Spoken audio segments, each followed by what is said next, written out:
Það sem við erum búin að gera að skapa hetjun okkar, móta hana, búa til hennar hversdagslegu umhverfi, hinn þekkta heim, hjálpa henni að horfast í augu við hindranir sínar og svo steig hetjan úr hinum þekkta heimi yfir í heim ævintýrisins og þar mætti henni þroskaverkefni.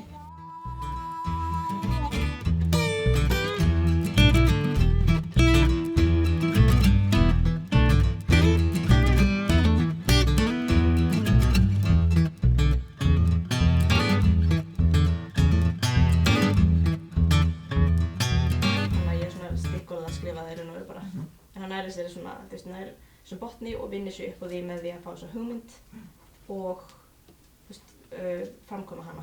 Okay. Og hann þá tilbúin í framhaldið? Já.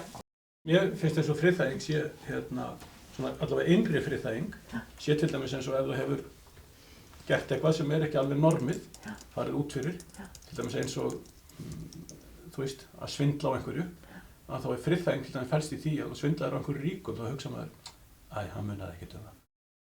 Sko kom á þetta námskeið með mikla væntingar.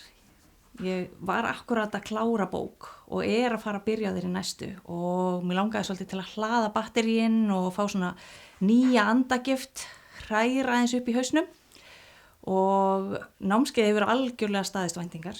Ég komin með nýja hetju, persónu sem ég búin að þróa á þann hátt að mér finnst hún geta farið inn í sitt ferðalag. Svona þar að auki þá fær maður svo miklu orku af því að umgangast svona margt skapandi fólk og heyra hvað þau að gera og hvað þau að skrifa og svona að ég kem alveg endurnærð út úr námskeiðinu.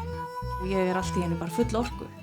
Þannig að eftir þennan vetur þá veitti nú ekkert af og ég alveg bara, ég svo spennt og svo til í að halda áfram og einhvern veginn svona mun jákvæðari gagnvart því sem ég að fara að gera. Heilinn, hann ekki búinn að ná alveg utanum það ennþá. Mér finnst hann ennþá vera bara í svona þessu ferli að átta sig á því að setja þetta allt saman, bæði varðandi skrifin, hvernig þetta getur hjálpað mér og mínum skrifum og svo líka mér bara persónlega.